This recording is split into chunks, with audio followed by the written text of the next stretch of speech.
3 weeks ago, my parents stood up at their 35th wedding anniversary dinner in front of 28 guests and made an announcement.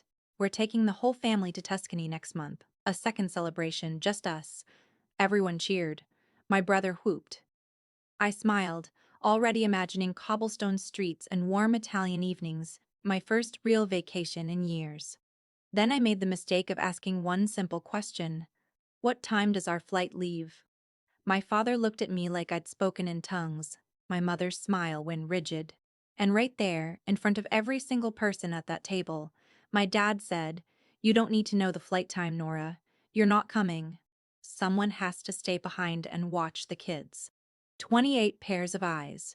28 witnesses to the moment my family told me I wasn't really family at all. But here's what none of them knew. I had a secret. One I'd been quietly building for 3 years. And that night, I decided it was finally time to use it. The Coleman family lives in a cream-colored colonial in the suburbs of Nashville. 4 bedrooms, two-car garage, the kind of lawn that makes neighbors slow down and stare. My father, Gerald Coleman, retired 2 years ago from a senior position at an insurance firm. My mother, Diane, has never held a paying job, but she'll tell you she runs the household like a Fortune 500 company. Chairing the church committee, organizing neighborhood events, maintaining what she calls the family's good name. Then there's my brother, Elliot, 4 years younger than me, married to his wife Cassandra, a woman who introduces herself by her husband's job title before she even mentions her own name. They have 2 children, a 6-year-old named Felix and a 4-year-old named Poppy, and a brand new Range Rover that always gets the prime spot in our parents' driveway. My Toyota Corolla, the one I've driven for 9 years, gets parked on the street.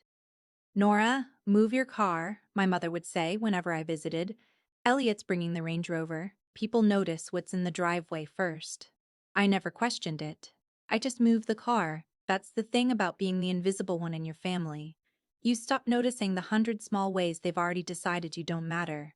I work as a freelance bookkeeper, mostly remote clients, flexible hours, modest income. Nothing impressive by Coleman family standards. But I never told them about the other thing I do. The thing I started 3 years ago after a breakup that hollowed me out completely.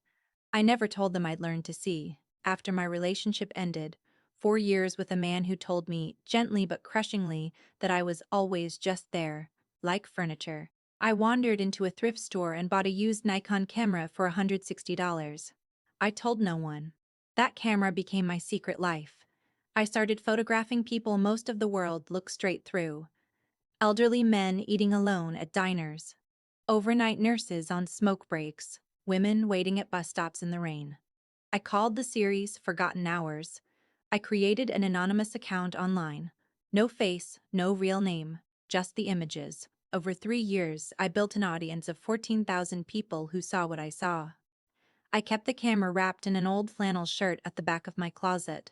It was the only thing I ever kept entirely for myself. Now, let me take you to the night that cracked everything open. My parents' 35th wedding anniversary. My mother had spent weeks coordinating the details. A catered dinner for 28 guests, white roses, her grandmother's china. The preparation started 8 days before. I took time off from clients to help. I handwrote place cards in calligraphy my mother insisted on. I coordinated with the caterer, steamed the tablecloths, and polished the crystal. On the day of the party, I arrived at 7 a.m. in jeans and a t-shirt because there was no point dressing nicely when I'd spend the next 10 hours in the kitchen. By evening, the house looked perfect. When the guests arrived, my mother introduced Elliot and Cassandra to the room by name, by career, by accomplishment. She turned to me and said, "And this is Nora. She helps out." I circulated with appetizers. Someone from my mother's church group reached for a stuffed mushroom and asked, "Are you with the catering company?" Before I could answer, my mother appeared and said, "Oh, that's just Nora." The woman smiled politely and looked away. My mother didn't notice. She never noticed. The announcement came at 9 o'clock, right after dessert. My father stood, tapped his glass, and the room fell quiet. He spoke warmly about 40 years of love and family and building a life together. Then he paused and said, "And to celebrate, we have a surprise. Next month, we're taking the whole family to Tuscany." The room erupted. Cassandra grabbed Elliot's arm. I felt something lift in my chest. The whole family, that meant me too. I stepped forward and smiled. That sounds incredible. What time does our flight leave? The question landed wrong. My father's expression shifted. My mother's smile tightened. You don't need to know the flight time, Nora, my father said slowly. Because you're not going. The room went quiet. Not comfortable quiet, but the tense silence of something going wrong. Someone needs to stay with the children, my mother added, as if this were the most obvious thing in the world. Elliot and Cassandra need a real vacation. That means you'll watch Felix and Poppy. I stood there in my plain black dress, holding a dirty dessert plate, while 28 people watched my family dismiss me from my own family. That night, after the guests left and my parents went to bed, I found myself alone in the kitchen with my mother's laptop open on the counter. I needed to send a client file. Her email was still logged in. I should have clicked away. But I saw my name in a subject line. Italy arrangements, Nora situation. I clicked it. The thread was between my mother and Cassandra, started 6 days before the party. My mother had written, "Keep Nora here for the kids. She doesn't have anything important going on anyway. It's basically free help. She should be grateful we give her something to do." And Cassandra had replied, "Totally agree. She'll probably feel useful for once." It's a little sad, honestly, but it works out for us. I read those words 3 times. Free help. She should be grateful. A little sad. I took screenshots. I emailed them to myself. Then I sat in my mother's dark kitchen and finally let myself understand exactly what I was to them. Not family, staff, and staff can resign. Here's what they didn't know. 2 months earlier, I'd received an email from a gallery in Monterey, California, Shoreline Arts Gallery, asking about my photography.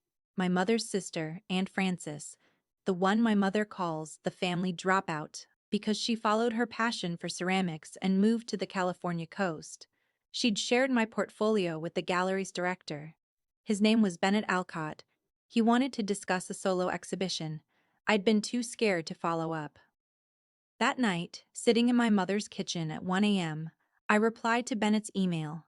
By 6 a.m., I was packing 3 suitcases, my camera equipment, the flannel shirt that had hidden my Nikon for 3 years. I left behind everything else. The secondhand couch, the beige carpet, the life I'd been living for everyone else. Aunt Frances had a spare room above her ceramics cafe in Carmel by the Sea. She'd told me weeks earlier, "You can leave, Nora. You can choose yourself." I learned that lesson late. You don't have to.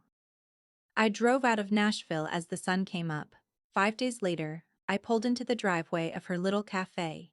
Blue shutters, lavender window boxes, the Pacific glittering 2 blocks away. She was waiting on the porch with her arms open. "Welcome home," she said. And for the first time in my life, somewhere actually felt like it. I worked morning shifts at the cafe.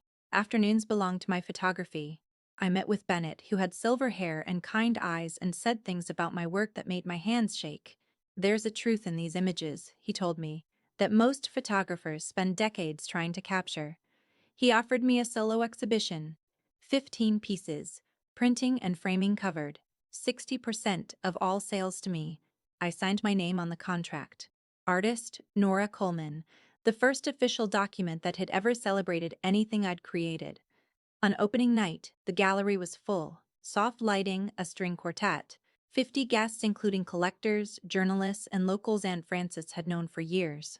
I'd sold 4 pieces by the time the door opened and my entire family walked in, still tan from Tuscany. Elliot and Cassandra first, looking confused and out of place. My parents behind them, my mother in her good coat, scanning the room like she owned it. They found me in the center of my own exhibition. "Nora," my mother said, "we've been looking everywhere for you. We need to talk." What followed was not subtle. Cassandra told me she was pregnant again and needed me to come home. My mother called my absence selfish. My father said if I didn't return, I shouldn't expect to be welcomed back. And when a collector named Mrs. Butt, Aldridge, who had just purchased my centerpiece photograph for $3,200, asked why my family seemed to think I should abandon my career to go back to being unpaid childcare, my brother's composure finally cracked. "With respect," he snapped, "you don't know this family." "I know enough," Mrs. Aldridge replied. I know she spent years photographing people society overlooks, and her own family treated her exactly the same way. I didn't retreat. For 31 years, I had made myself small, whispered, accommodated, disappeared. Not that night. I stepped forward and spoke clearly. I'm not coming back to Boston to be your childcare. Elliot, you and Cassandra can hire a nanny. You've never had trouble spending money before. What you can't do is hire me because I was never paid. I pulled out my phone. And before you say this is a misunderstanding, let me read you something. I read the emails aloud. Every word, free help. She should be grateful. A little sad. My mother went white. My father looked at the floor. Cassandra covered her face. I'm not reading this to humiliate anyone, I said. I'm reading it so you understand why I left. You didn't see me as family. You saw me as staff. And staff has the right to quit. The gallery was silent. Then Bennett started to clap. Aunt Frances joined him. Mrs. Aldrich raised her glass. One by one, the room followed. Applause. Not for my photographs, but for me. For the moment I finally said enough.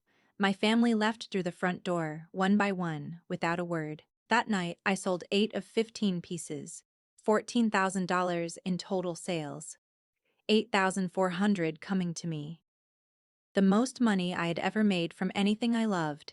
The local magazine ran a feature the following month. My name on the cover. My story in print. Today I live above Aunt Frances's cafe in Carmel by the sea. I wake before sunrise and watch the Pacific from my desk. My second exhibition opens next month, a series called Thresholds, about the spaces between belonging and being alone. It might be my best work yet. My family and I exist at a careful distance now. Birthday texts, occasional updates about the children. Civil.